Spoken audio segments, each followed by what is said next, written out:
Hello दोस्तों। आज हम लोग पढ़ेंगे रेखी आवर्धन के बारे में। प्रकाश परावर्तन में गोली दर्पण में एक होता है रेखी आवर्धन। रेखी आवर्धन देखिए, प्रश्न दिया है आपके बोर्ड एग्जाम में। प्रश्न पूछेगा कि रेखी आवर्धन किसे कहते हैं। गोली दर्पण में बने प्रतिबिंब के लिए रेखी आवर्धन के लिए सूत्र यम बराबर माइनस भी बटा में यू को स्थापित कीजिए।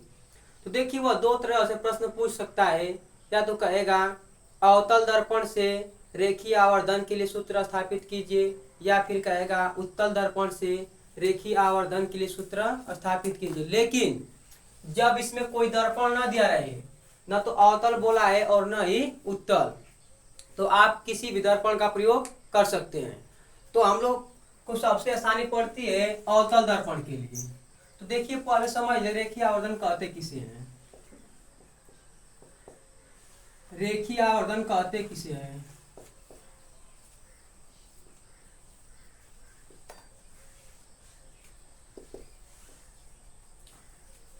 देखिए, रेखीय आवर्धन जो होता है यह प्रतिबिंब की लंबाई और वस्तु की लंबाई के अनुपात को ही बोलते हैं रेखीय आवर्धन। प्रतिबिंब की लंबाई, प्रतिबिंब की लंबाई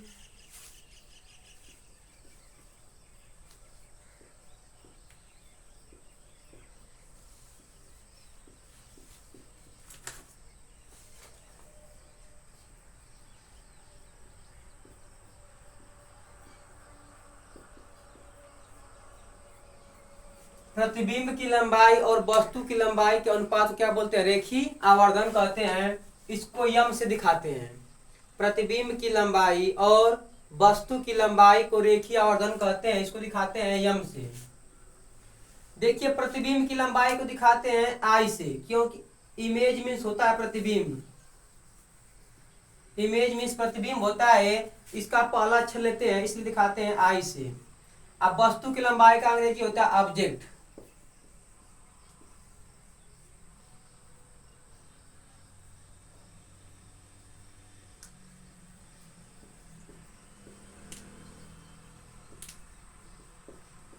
इसलिए इसका पहला अक्षर लेंगे ओ।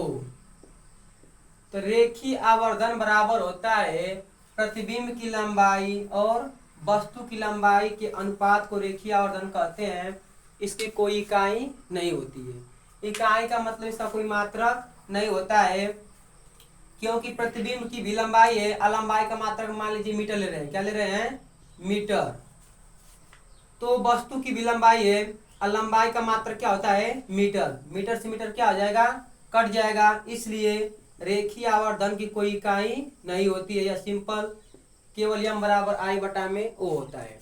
आई क्या है, आई प्रतिबिंब की लंबाई है। ओ क्या है, वस्तु की लंबाई है। इसकी परिभाषा होगी कि किसी दर्पण से बने प्रतिबिंब की लंबाई और उसके वस्तु की लंबाई के अनुपात को रेखीय आवर्धन कहते हैं। इसे यम से प्रदर्शित करते हैं और इसकी कोई इकाई नहीं होती है। देखिए, हमें सिद्ध करना है यम बराबर माइनस भी बटा में यू। प्रतिबिंब यह भी होता है रेखीय आवर्धन, और होता है यम बराबर आई बटा में ओ। तो हम ले रहे हैं यहाँ पर, यहाँ कोई दर्पण का जिक्र नहीं किया है कि अवतल ले कि उत्तल। तो आप जो भी मन करे ले सकते हैं, उत्तल या अवतल। तो हम अवतल दर्पण ले रहे हैं। देखिए,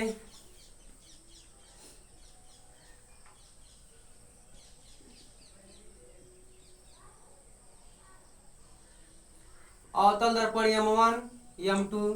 इसके मध्य बिंदु को बोलते हैं दर्पण का ध्रुव, दिखाते हैं पी से। इसका कहीं केंद्र होगा, उसे कहते हैं वक्रता केंद्र, दिखाते हैं सी से। वक्रता केंद्र और ध्रुव के बीच की दूरी को वक्रता त्रिज्या कहते हैं, दिखाते हैं आर से। वक्रता केंद्र और ध्रुव से होकर जाने वाली रेखा को बोलते हैं मुख्य अक्ष।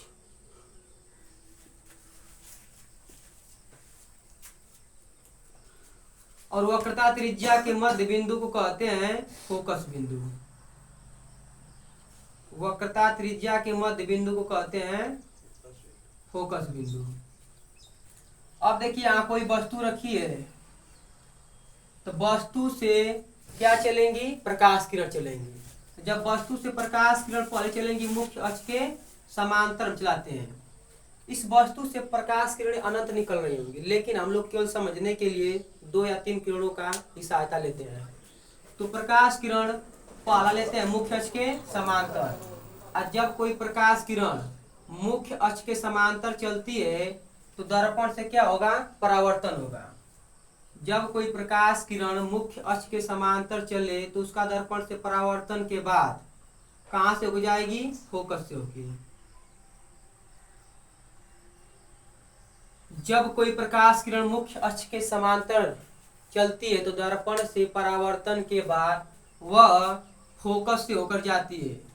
लेकिन जब कोई प्रकाश किरण दर्पण के ध्रुव पर पड़ती है, जब कोई प्रकाश किरण दर्पण के ध्रुव पर पड़ती है तो वह जितना कोण से आपतित होती है उतना ही कोण से परावर्तित हो जाती है।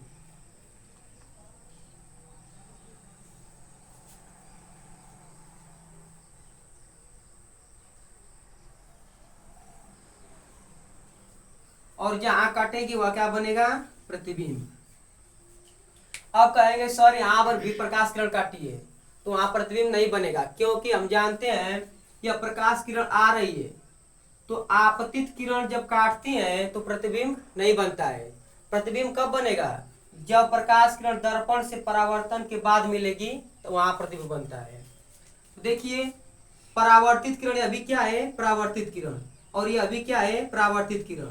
जब दो परावर्तित किरण एक बिंदु पर मिलती हैं तो वहां क्या बनता है, प्रतिबिंब।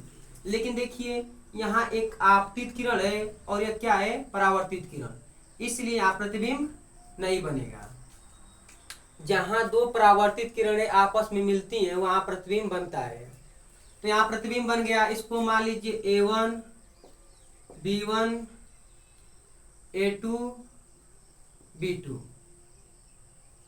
यह कोण I और यह कोण क्या होगा, R। दोनों कोण आपस में क्या होंगे, बराबर होंगे, क्योंकि हम जानते हैं कि आपतन कोण बराबर परावर्तन कोण, आपतन कोण बराबर परावर्तन कोण।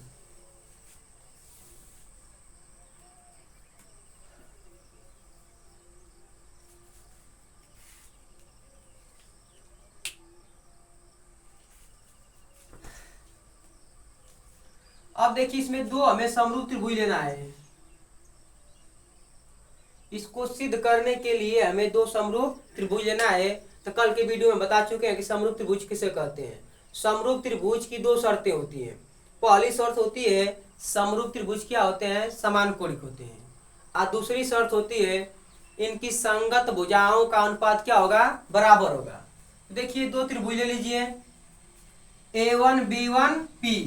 देखिए एक त्रिभुज बन रहा है कि नहीं, A1 B1 P, और एक त्रिभुज बन रहा है A2 B2 P। तो त्रिभुज A1 B1 P और त्रिभुज A2 B2 P में हम दो त्रिभुज लिए हैं। इन दोनों त्रिभुजों के यदि हम समरूप सिद्ध कर दें तो यह सिद्ध हो सकता है। तो देखिए A1 B1 P, A1 B1 P और त्रिभुज A2 B2 P, इन्हें हमें क्या सिद्ध करना है, समरूप। और समरूप त्रिभुज की शर्त होती है कि समरूप त्रिभुज क्या होते हैं, समान कोणिक होते हैं। तो देखिए इसमें जो कोण A है यह 90 डिग्री का है, क्योंकि ऊर्ध्वाधर ऊपर की तरफ है तो कोण कितना हुआ, 90 डिग्री। यहाँ भी देखिए कोण A2 क्या है, 90 डिग्री। तो दो कोण बराबर हुए, एक कोण बराबर हुआ। और देखिए कोण B1 P A1, मतलब यह कोण इस कोण के क्या है, बराबर है, परावर्तन के नियम से। कोण I बराबर किसके, कोण R के। तो देखिए कोण I किसमें है, त्रिभुज A1 B1 P में, और R किसमें है, A2 B2 P में। दोनों कोण आपस में क्या है, बराबर है। कैसे, परावर्तन के नियम से। जब दो त्रिभुज के दो कोण बराबर हो गए, एक कोण तो 90 अंश से बराबर हो गया और एक कोण बराबर हो गया परावर्तन के नियम से।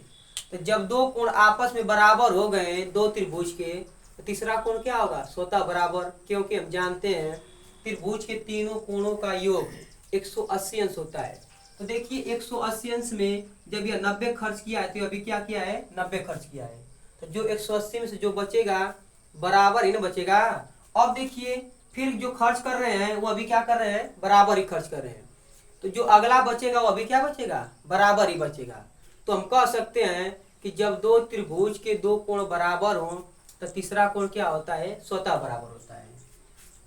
तो देखिए कोण A1 बराबर कोण A2 कैसे बराबर है? प्रत्येक 90 अंश, प्रत्येक 90 अंश। अब देखिए कोण A1 P B1, जिस कोण को लिखना होता है उस बिंदु को हमेशा बीच में रखते हैं, और कोण कहीं से भी आप लिख सकते हैं। या तो लिख लीजिए B1 P A1 या A1 P B1, कुछ भी लिख लीजिए। कोण A1 P B1 बराबर, अब देखिए यह कोण किसके बराबर है? इस कोण के। अब इसका नाम लिखना हो तो ले लीजिए A2P B2 या B2P A2, A2P B2 कैसे बराबर है जी? परावर्तन के नियम से, परावर्तन के नियम से। परावर्तन का यही नियम है कि आपतन कोण और परावर्तन कोण आपस में बराबर होते हैं। तो परावर्तन के नियम से जब दो त्रिभुज के दो कोण आपस में बराबर हो गए तो हम कह सकते हैं तीसरा कोण स्वतः बराबर होगा। तीसरा कोण स्वतः बराबर होगा। देखिए तीसरा कोण क्या है? A1 B1 P, कोण A1 B1 P, यही कोण बचा है। तो इसका नाम जब लिखना हो तो हम लिखते हैं A1 B1 P चाहे P B1 A। अब इसमें देखिए कोण बचा है यह B2, तो लिख दीजिए A2 B2 P, A2 B2 P। और जब दो त्रिभुज के सभी कोण आपस में बराबर हो गए तो हम कह सकते हैं त्रिभुज क्या है? समरूप है। जब दोनों त्रिभुज के सभी कोण समान हो गए, बराबर हो गए, तो हम कह सकते हैं त्रिभुज A1 B1 P समरूप होंगे त्रिभुज A2 B2 P के। यह चिन्ह किसका है? समरूप का है। तो जब दो त्रिभुज के सभी कोण आपस में बराबर हो जाएं तो इनके कोण भी यह क्या कहलाते हैं? समरूप। और समरूप त्रिभुज की संगत भुजाओं का अनुपात क्या होता है? बराबर। तो यहाँ लिखेंगे अतः इनकी संगत भुजाओं का अनुपात बराबर होगा। जब त्रिभुज एक दूसरे के समरूप हैं तो इनकी संगत भुजाओं का अनुपात क्या होता है? बराबर। तो संगत भुजाओं का अनुपात क्या होगा? बराबर। तो संगत भुजा कल बताए थे, आप लोग देख लेना। संगत भुजा किसे कहते हैं? बराबर कोण के सामने की भुजा। बराबर कोण के सामने की भुजा क्या कहलाती है? संगत भुजा। जैसे अगर इसमें देखें तो 90 अंश के सामने की भुजा क्या है? B1P, B1P। तो जब इस त्रिभुज में 90 अंश लिए हैं तो इस त्रिभुज में कितना लेंगे? 90 अंश। तो 90 अंश के सामने की भुजा क्या है? B2P। एक दूसरे क्या कहलाएंगी? संगत भुजा। तो देखिए 90 अंश के सामने भुजा क्या है? B1P, B1P। असंगत भुजाओं का क्या करना है? अनुपात। अनुपात का मतलब होता है बटा। अब इसकी संगत भुजा क्या है जी? अब जब इस त्रिभुज में 90 अंश लिए हैं तो इस त्रिभुज में भी कितना लेंगे? 90 अंश, क्योंकि बराबर कोण के सामने की भुजा क्या होती है? संगत भुजा। असंगत भुजाओं का क्या करना है? अनुपात। देखिए 90 अंश का सामने भुजा क्या है? B2P, या लिख सकते हैं P B2। B2P। अब का है संगत भुजाओं का अनुपात बराबर होगा, इसलिए क्या कर देंगे बराबर। अब देखिए कोण आई के सामने की भुजा क्या है A1 B1, A1 B1। तो इस कोण के बराबर यह कोण है, क्योंकि आपतन कोण बराबर परावर्तन कोण। तो जब इसके सामने की भुजा लिए A1 B1, इसकी संगत भुजा क्या होगी, इसके बराबर कोण के सामने की भुजा क्या है A2 B2 बराबर। अब तीसरा कोण बचा है B1, तो B1 के सामने की भुजा क्या है A1P, A1P। अब देखिए इसके बराबर कोण कौन है B2। अब B2 के सामने भुजा क्या है A2P, A2P। अब जगह कम है, थोड़ा ऊपर मिटा रहे हैं, आप लोग वीडियो पूछ करके लिख लेना।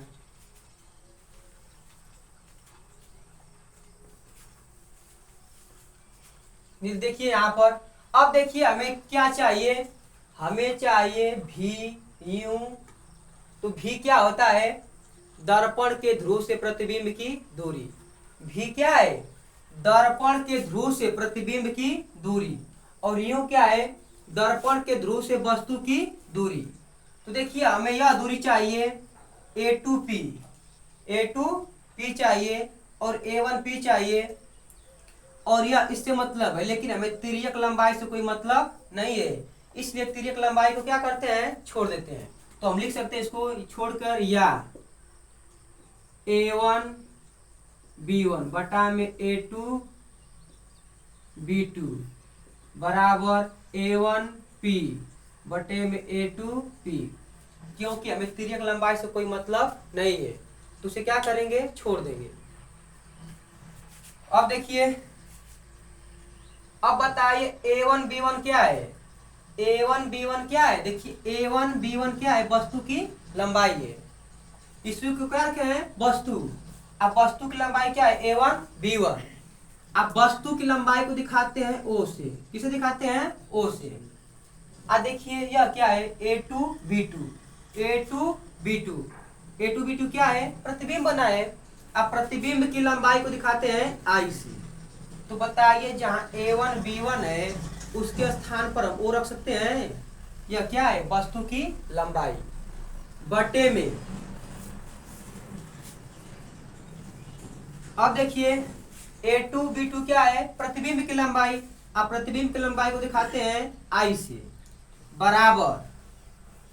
अब देखिए A1P क्या है, A1P दर्पण के ध्रुव से वस्तु की दूरी है। देखिए A1 और क्या है P, तो यह क्या है पूरी दूरी है, किसकी दूरी है दर्पण के ध्रुव से वस्तु की दूरी है। तो दर्पण के ध्रुव से वस्तु की दूरी को दिखाते हैं U से, किसे दिखाते हैं U से। एक बात और, अविच्छिन्न परिपाटी हम बताए थे कि दर्पण के ध्रुव से ऊपर की दूरी क्या लेते हैं प्लस, दर्पण के बाएं साइड की दूरी क्या लेते हैं माइनस।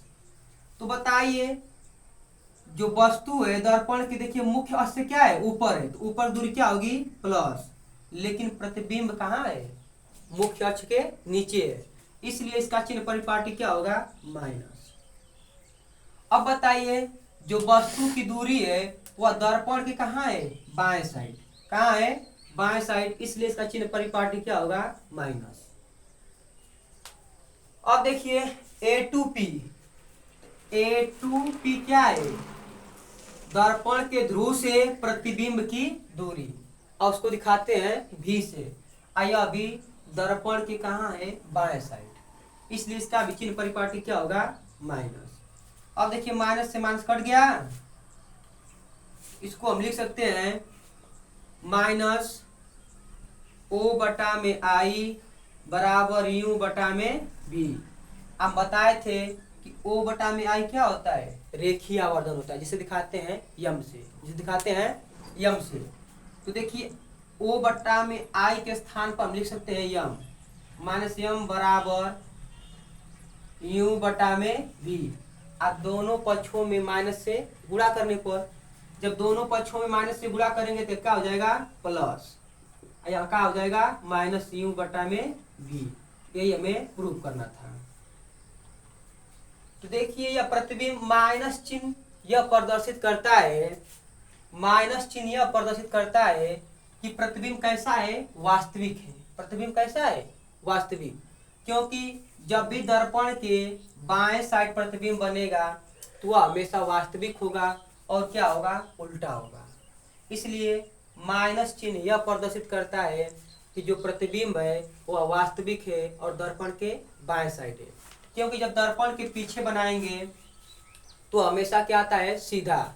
और जब प्रतिबिंब की लंबाई सीधी होगी तो देखिए मुख्य अक्ष से ऊपर जाएगी, और जब मुख्य अक्ष से ऊपर जाएगी तो दूरी क्या लेते हैं, प्लस में लेते हैं। किस में लेते हैं, प्लस में। तो देखिए प्रूव हो गया। यह बहुत ही इंपॉर्टेंट होता है। आप लोग को बता दें कि जब दर्पण का जिक्र न किया गया हो तो आप कोई भी दर्पण से इसको सिद्ध कर सकते हैं, लेकिन अगर कहा गया कि उत्तल दर्पण से सिद्ध कीजिए तो आपको उत्तल से करना होगा, और जब कह दे कि अवतल से करना है तो अवतल से करना होगा। एक बार देख लीजिए इसको।